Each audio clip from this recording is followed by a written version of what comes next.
Traveling the ether back to you, to a land so far away. I feel the distance in between. Bondrewd! He's finally here! Oh man. It was only one quick scene, but that scene was so good. Oh, I need this arc in my life. I need this Bondrewd arc in my life. But unfortunately, this episode has kind of made it apparent that we're just not getting his arc. I tried to defend it as long as possible. I said maybe, just maybe, all of the slow pacing up until now was meant to prolong a fast-paced last 3 episodes. But at this point, even with an hour-long finale, there's just no fucking way we're making it to Bondrewd's arc. Unless somehow they, I know we're not finishing it, that's for sure. I have no idea what they're doing with these recaps, this pacing. Although from what I heard, they covered almost around 2 chapters this episode, which is more than usual what we've been getting recently. But I don't see us reaching Bondrewd's arc, which is very unfortunate because god damn Bondrewd, that voice actor. We'll be talking about that. I've done some research. We're good. We're going to be talking about that later on. But for now, let us just officially start this review. Hello everybody, I am PhenomSage, and welcome back to another Made in Abyss episode review. Today we are going to be talking about episode 11, Nanachi. Now before we get into this review, I just wanted to let this be known. You might see something in the comments that says link to the reaction. And that's because I actually did a reaction to this episode and I'm planning to do one for the next 2 episodes. Originally I had intended to only do it for the finale, but a commenter, Gingson, I don't know. Dude, you're gonna have to tell me how to pronounce it if you care. But he said he was interested in reactions to the next 3 episodes, even voiceover reactions, which those are, because my webcam is just beyond garbage. I would not even dare try to create a reaction with that thing. So yeah, if you're interested in that, go check out that reaction. If not, don't worry, it's just a little extra thing if you care. The main focus for me is still the reviews. So yeah, if you're interested, go check it out. If not, whatever, just don't watch it. Now, as I mentioned before, this episode just started with a long recap, probably the longest recap we've gotten in the series so far, which is very, very saddening after I was really pulling for this series to be paced a bit better than it has been.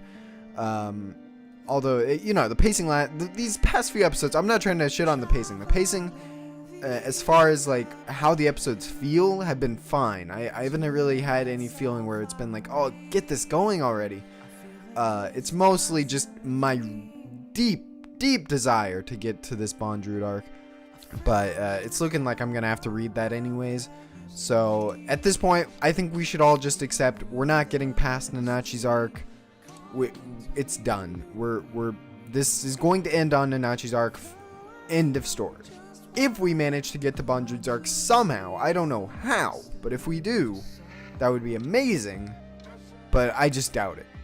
What's interesting about this recap, though, is that they actually do something a little bit cool with it in the beginning, where we actually see Nanachi's point of view while Reg is just mourning over Rico's supposed death. And I thought that was cool that we saw a different POV during that scene. That's a cool way to do a recap, remind people what happened and still add something new. We get to see Nanachi, and we actually see a quick cut in this little recap scene that I missed during my reaction, but we'll be talking about that later on when it's more relevant. I just thought it was interesting that they showed a quick cut of Nanachi and Midi, which we find out about later on during this recap. As the episode finally begins after that recap, we get into Rico's treatment. Nanachi said she could heal Rico, and she begins doing a treatment on her to help rid the poison from her body and get her back up and running. And part of that treatment involves sticking some kind of wax or something up her butt. And I wonder if that was shown in the manga. I have no idea if that was or not. But, you know, we've known by now that this author has a thing for lollies and their butts. So, no judgment here. It's to save Rico, we're good. But after that treatment, we actually find out something really interesting about last episode and Rico's orders to Reg to break her arm before he cuts it off. Nanachi actually lets Reg know that if he had just straight up cut it at the elbow joint, that there would have been a lot of things that Rico would have been unable to do if he hadn't broken the bone first. Or at least that's how I interpreted it. I don't know if I misunderstood that, but basically, if Reg hadn't done it the way he did, Rico would be in an even worse state than she was beforehand, and she just straight up wouldn't be able to continue on her adventure. So all of that was a last-ditch, desperate resort to keep going on her journey with Reg as long as she survived. So that really just shows Rico's determination and her unwillingness to ever give up until she's just straight up dead. So I really like that line there. You actually get a bit of respect from Nanachi apparently, so that's cool. She doesn't seem like the kind of character to give that out often. Nanachi also talks about what she was doing last episode, and it turns out that she was actually the one following Rico and Reg. So I think I was right. She was the one following Rico and Reg. It wasn't Tama-chan. It was Nanachi. She also refers to the place that they entered as her hunting grounds, which is a really interesting piece of information that we've gotten now. So this will tie in with a piece of information that we get later on in the episode, and I'll talk about this then. But that hunting grounds line means a lot for what Nanachi is doing here and what is going on with her character. While she's saying all this, we hear something from the other side of the room in this like closed off part, and that surprised the hell out of me. I was like, wait, what? I thought you were living here alone. But she actually has someone else living here with her, someone called Midi. And we look inside, and what do I see? A freakish, scary creature. It's like a malformed mouth, worm, eye on the head thing. I don't even know. It's a really creepy and weird design. That design in particular, I would love to see a manga comparison of it, because I'm really interested to see what it looks like in the manga. I'm sure it looks even creepier with that shading, but it is just very unsettling. The noises it makes as well are very weird and scary. And we find out a very important piece of information. I remember people laughing at me when I made my predictions about this way earlier on in the series, and now I know why. Apparently, Midi and Nanachi were both humans at one point, and the reason that they turned into these things is because they ascended from the 6th layer. And if you remember, the 6th layer's effects are a loss of humanity. And when I heard loss of humanity, I was not thinking, oh, you turn into some weird alien creature. I was thinking more of like, you lose all morals and like your sense of self, like you become evil. But apparently, no, you just turn into a really freakishly weird alien creature. Now the question now is, how did Nanachi retain her humanity as she ascended up into the 6th layer? And for some reason, I feel like it has something to do with Bondrewd. I feel like it has to do with something with Bondrewd experimenting on only Nanachi or something. That's my only guess, but we'll get into that later. But yeah, that Nanachi and Midi shot at the beginning, we see what Midi looked like. I think that's Midi as a human. We don't get to see Nanachi's face just yet, although I have a feeling it's not that different from what she looks like now, except she doesn't have fur. But that's cool that they gave you a glimpse at it in the recap. That's pretty cool. And now we also know why Nanachi saved Rico and Reg in the first place. during that recap, we saw that she just wanted to leave them there, but she had this memory of Mitty and she just could not leave them alone. She felt too horrible about it. So I thought that was a really nice way of showing what her character was going through without any dialogue. My question now is the sixth layer just a 50-50 chance? Like, do you either die or you lose your humanity? Like, it's an even chance, or is it like most people die and then some people lose their humanity? And also, I wonder if they're all just malformed aliens, or if some actually turned into like these creatures of the abyss that we see. I heard a theory saying that some of these creatures might actually be humans that turned into these creatures. That's a really interesting theory. I don't know how we feel about it yet, but with this lots of humanity thing, it actually makes a lot more sense. We also learned that cave raiders that end up turning into these aliens, they lose their humanity. If they're with another squad, the squad are just, they're bound to kill it and take its belongings, because it seems like a fate worse than death, especially to the families of those involved. Like, you wouldn't want to know that your husband became just this really, really weird creature who does not contain any sense of self that it once had. And this ties into Nanachi's hunting grounds, because cave raiders obviously would probably go after Nanachi and Mitty because they're hollows, because they lost their humanity. Which means, and I did get this spoiled for me in the comments, although after this episode I would have put 2 and 2 together, which means Nanachi is killing these cave raiders and taking their equipment, so that way she won't be found out and she won't get caught. Like, that makes sense. After she gives this explanation, she tells Reg that to save Rico's life, she needs to get she needs a couple of materials to save Rico from the poison. So Reg goes out and Nanachi is just there with Rico, and she spies Liza's white whistle with Rico. And that's when we get into a flashback, boys. And who else do we see but Bondrewd? We see that Bondrewd greatness. He has finally had his first appearance. I can only pray for so much more screen time with this man. And we hear his voice, and it is just perfection. Perfection incarnate. And so, after the episode was done, I looked up who his voice actor was, because it was not listed on Mao at the time before the episode. So I was wondering if they were leaving it a surprise or not, and they totally did. His name is Toshiyuki Morikawa, and probably his standout role to me. He's done a lot of roles. He's done a lot of roles. But as far as villains go, he is just perfect.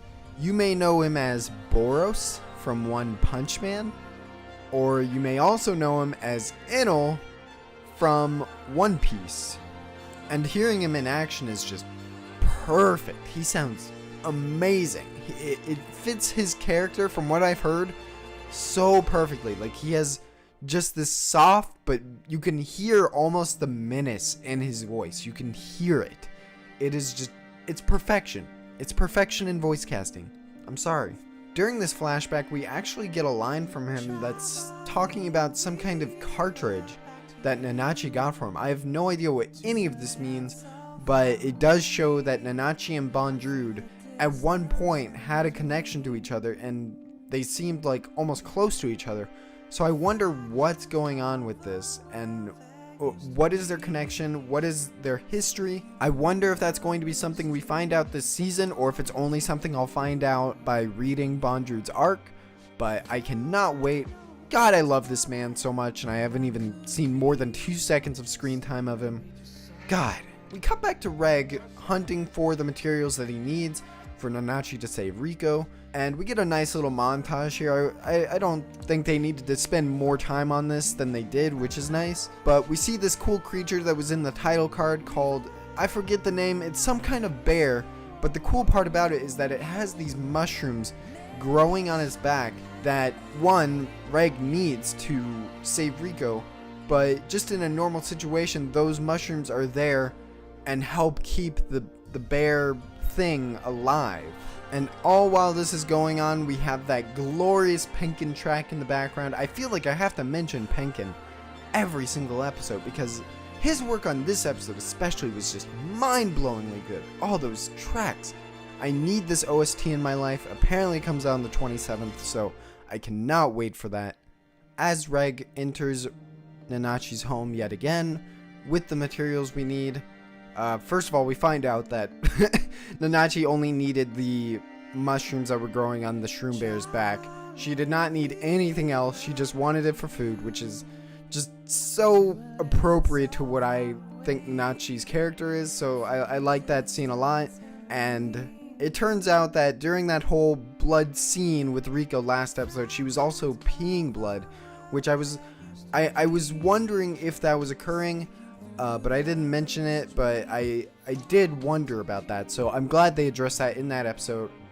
And Nanachi just says, you know what, go wash those clothes, and also my coat while you're at it. So Reg goes out back to like this gorgeous backyard, riverbed, whatever that Nanachi has, and while out there, he spies this field of eternal fortunes, and at first I was like, wait, is this the place that Liza mentioned? Is this the place that we see in the OP, in the flashbacks, everything? And just as I was thinking that, Reg's memory triggers and he remembers a line.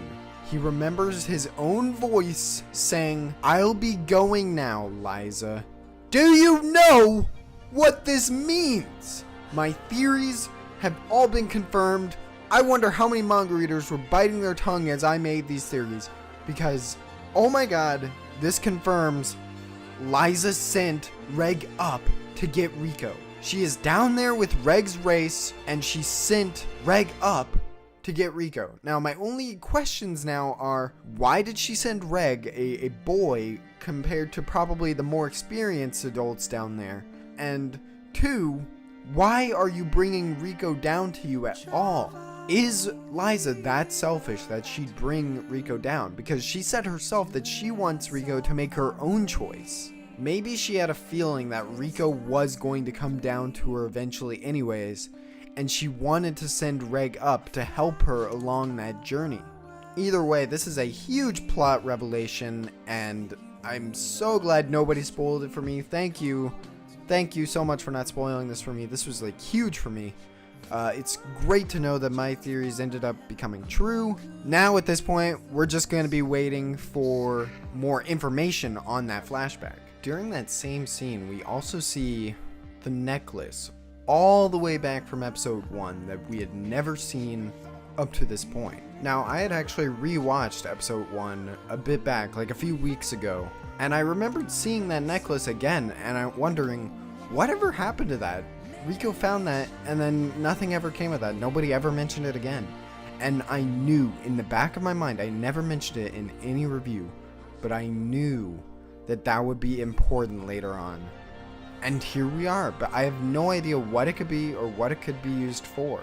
It could potentially be something that Liza wanted to give to Rico, or it could just be a relic that she wanted to give to Rico that does something. I have no idea what it does, but it's just really interesting to see that pop up this late in the game. As the episode ends, we see Reg going back into the house, but as that's going on, we see Mitty actually climbing on top of Rico, and I have no idea what Mitty is doing. I don't know if there's like some kind of connection between the two, if Mitty just is doing this just because, or if there's actually some kind of deeper meaning behind her on top of Rico. And I assume it's a her. I don't know if it's a guy or not, but yeah, that about covers this episode of Made in Abyss. It was kind of a weird place to end it off, but I'm really curious about what's going to happen next episode, titled The True Nature of the Curse. Somebody told me in the comments that this actually would be a title for an episode in the future, and that supposedly this means a lot of crazy shit is going to go down next episode. I just really wonder where they plan on ending the final episode with this kind of pacing. Like, what is going to happen in Nanachi's arc that really just makes a great conclusion? Anyways, that's been all from me for this week's episode review of Made in Abyss. I hope that you all enjoyed this review. I hope you enjoyed the reaction. And since last week's episode review, the popularity on that really boomed because of how good that episode was. So I've actually gained quite a decent amount of new subscribers. So welcome to my episode reviews. I hope you enjoy my videos, and thank you all for watching. This has been PhenomSage. Have a great day.